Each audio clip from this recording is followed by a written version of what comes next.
నమస్తే నేను Chandana. Welcome to great Andhra. ఇప్పటి వరకు ఉన్న టాప్ స్టోరీస్ చూద్దాం. వైసీపీ టీడీపీకి ఆయుధాన్ని ఇచ్చిన పవన్. వైసీపీలోకి ఉండవల్లి నిజమెంత? 12న వైసీపీలో ముద్దు కృష్ణమ్మ తనయుడి చేరిక. టీడీపీలోకి YCP MLC. YCP Uttarandhra focus. Deputy CM Pawan Kalyan ఆవేశపరుడు.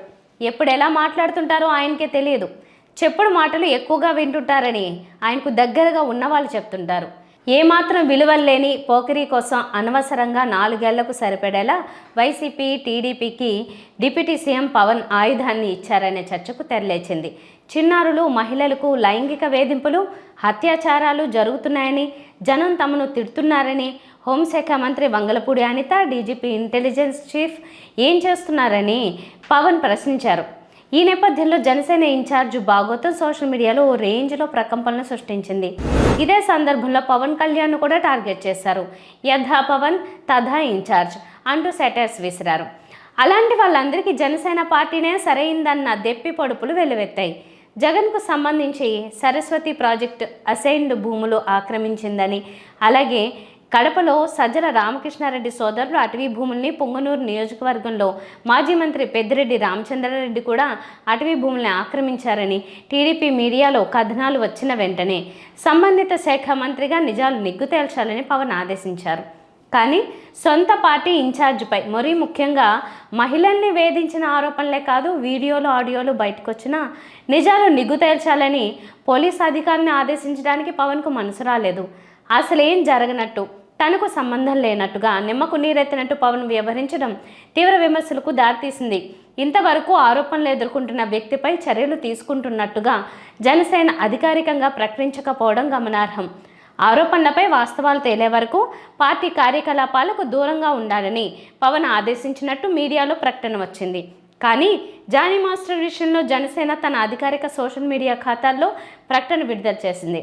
మరి తిరుపతి జనసేన ఇన్ఛార్జి విషయంలో మాత్రం అలాంటి ప్రకటన ఏది కనిపించడం లేదు. పవన్ చేసే ఈ తప్పే వైసీపీ టీడీపీకి పవన్ కళ్యాణ్ ఆయుధం ఇచ్చినట్టయిందన్న చర్చ జరుగుతోంది. ఇటీవల కాలంలో వైసీపీలోకి కాంగ్రెస్ పార్టీ సీనియర్ నేతలు క్యూ కడతారనే ప్రచారం ఊపందుకుంది. మాజీ మంత్రి శైలజానాథ్ వైసీపీ కండువా కప్పుకోవడంతో ఈ ప్రచారానికి బలం కలిగిస్తోంది. ముఖ్యంగా వైసీపీలో మాజీ పార్లమెంట్ సభ్యుడు ఉండవల్లి అరుణ్ కుమార్ చేరతారనే చర్చ పెద్ద ఎత్తున జరుగుతోంది. ఉండవల్లి చేరిక విషయమై వైసీపీ కీలక నాయకుల్ని ఆరా తీయగా నిజాలేంటో తెలిసొచ్చాయి. వైసీపీలో ఉండవల్లి చేరతారనే ప్రచారంలో నిజం లేదని తేలిపోయింది. ప్రస్తుతం పూర్తిగా చెడిపోయిన రాజకీయాల్లో తనలాంటి వాళ్ళు మనుగడ సాగించలేరని ఉండవల్లి అరుణ్ కుమార్ సన్నిహితుల వద్ద అన్నట్టు తెలిసింది. వైఎస్ఆర్కు ఉండవల్లి అత్యంత సన్నిహితుడు. చంద్రబాబుకు రాజగురువైన రామోజీరావు మార్గదర్శి ఫైనాన్స్లో అవకతవకలకు పాల్పడ్డారంటూ కేసు, న్యాయ పోరాటం చేస్తున్న నాయకుడిగా ఉండవల్లికి ప్రత్యేక గుర్తింపు ఉంది. రామోజీరావు చనిపోయినా కేసు మాత్రం ఆయన కుటుంబాన్ని వెంటాడుతూనే ఉంది. రామోజీ కుటుంబానికి ఉండవల్లి కొరకరాని కొయ్యగా మారారు. అధికార అండ లేకపోయినప్పటికీ ఒక్కడిగానే ఉండవల్లి అవిశ్రాంత పోరాటం చేస్తున్నారు. ఆర్బీఐ నియమ నిబంధనలే ఉండవల్లికి ఆయుధమయ్యాయి. వాటిని పట్టుకునే ఆయన న్యాయ పోరాటం చేస్తున్నారు. మార్గదర్శి కేసు విషయంలో 2 తెలుగు రాష్ట్రాలు అఫిడవిట్లు దాఖలు చేయాల్సి ఉన్నప్పటికీ నాంచివేత ధోరణి గురించి ఎంత తక్కువ చెప్పుకుంటే అంత మంచిది. ఈ నెల 12న మాజీ ముఖ్యమంత్రి వైఎస్ జగన్మోహన్ రెడ్డి సమక్షంలో మాజీ మంత్రి, దివంగత నేత ముద్దు కృష్ణమనాయుడి చిన్న కుమారుడు గాలి జగదీష్ ప్రకాష్ వైసీపీలో చేరనున్నారని తెలిసింది. ఇప్పటికే వైసీపీ పెద్దలతో గాలి జగదీష్ చర్చలు జరిపారు. జగదీష్ చేరికతో వైసీపీ బలోపేతం అవుతుందని వైఎస్ జగన్ నమ్ముతున్నారు. గాలి జగదీష్ సొంత అన్న భానుప్రకాష్ ఉమ్మడి చిత్తూరు జిల్లా నగరం నుంచి టీడీపీ తరపున ప్రాతినిధ్యం వహిస్తున్నారు. అయితే గాలి భానుప్రకాష్తో తల్లి సరస్వతి, అతని తమ్ముడు జగదీష్కు తీవ్ర విభేదాలు ఉన్నాయి. ముద్దు కృష్ణమనాయుడి మరణానంతరం రాజకీయ వారసత్వం విషయమై అన్నదమ్ముల మధ్య తీవ్ర విభేదాలు చోటు చేసుకున్నాయి. చివరికి ముద్దు కృష్ణమనాయుడి భార్య సరస్వతికి చంద్రబాబు ఎమ్మెల్సీ పదవి ఇచ్చారు. ఆ తర్వాత కుటుంబం పూర్తిగా విడిపోయింది. చిన్న కుమారుడు, తల్లి ఒకవైపు, భానుప్రకాష్ మరోవైపు అన్నట్టుగా విడిపోయారు. నగరిలో భానుప్రకాష్కు వ్యతిరేకంగా రాజకీయాలు చేయాలని తమ్ముడు నిర్ణయించుకున్న నేపథ్యంలో వైసీపీలో చేరాలని నిర్ణయించుకున్నారు. గాలి జగదీష్కు పిల్లనిచ్చిన మామకు కర్ణాటకలో రాజకీయ నేపథ్యం ఉంది. యడ్యూరప్ప ప్రభుత్వంలో మంత్రిగా కూడా జగదీష్ మామ పనిచేశారు. జగదీష్కు మామ కుటుంబ ఆశీస్సులు మెండుగా ఉంటాయన్న ప్రచారం జరుగుతోంది. అయితే జగదీష్ వైసీపీలో చేరితే నగరిలో మాజీ మంత్రి రోజాతో సఖ్యత ఉంటుందా అనే ప్రశ్న ఎదురవుతోంది. పల్నాడు జిల్లాలోని వైసీపీ ఎమ్మెల్సీ త్వరలో టీడీపీలో చేరనున్నారని సమాచారం. ఈ మేరకు టీడీపీ అధిష్టానంతో సదరు ఎమ్మెల్సీ చర్చలు కూడా పూర్తి అయినట్టు తెలిసింది. నరసరావుపేట ఎంపీ లావు శ్రీకృష్ణదేవరాయలు సదరు ఎమ్మెల్సీని టీడీపీలో చేర్చేందుకు చొరవ చూపినట్టు తెలిసింది. అయితే లావు సామాజిక వర్గానికి చెందిన ఎమ్మెల్యే తన నియోజకవర్గంలో ఎమ్మెల్సీని చేర్చుకోవడాన్ని వ్యతిరేకిస్తున్నారని సమాచారం. పల్నాడు జిల్లాలో సీనియర్ నాయకుడైన ఆ మాజీ మంత్రి విపరీత దోపిడీకి పాల్పడుతున్నారనే ఆరోపణలున్నాయి. ఆ మధ్య సదరు సీనియర్ ఎమ్మెల్యే భార్య తన పుట్టినరోజు సందర్భంగా పోలీసు అధికారిని పిలిపించుకుని మరీ హంగామా చేయడంపై రాజకీయ దుమారం రేగింది. ఆ సీనియర్ ఎమ్మెల్యేపై వ్యతిరేకతను పసిగట్టిన ఆ పరిధిలోని ఎంపీ తమ సామాజిక వర్గానికే చెందిన వైసీపీ ఎమ్మెల్సీని టీడీపీలోకి తీసుకురావడానికి వ్యూహం రచించారు. 2019 ఎన్నికల ప్రచారంలో వైఎస్ జగన్ ఆ సీనియర్ వైసీపీ నేతను ఎమ్మెల్సీ చేసి మంత్రి కూడా చేస్తానని హామీ ఇచ్చారు. అయితే ఎన్నికల్లో వైసీపీ మహిళా అభ్యర్థికి వ్యతిరేకంగా చేశారనే నివేదికలు వెళ్లాయి. దీంతో ఎమ్మెల్సీతోనే సరిపెట్టారు.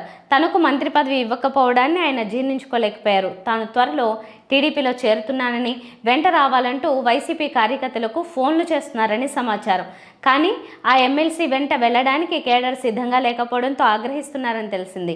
ఈ నెల 8న టీడీపీలో చేరాల్సిన ఎమ్మెల్సీ అనివార్య కారణాల వల్ల వాయిదా పడింది.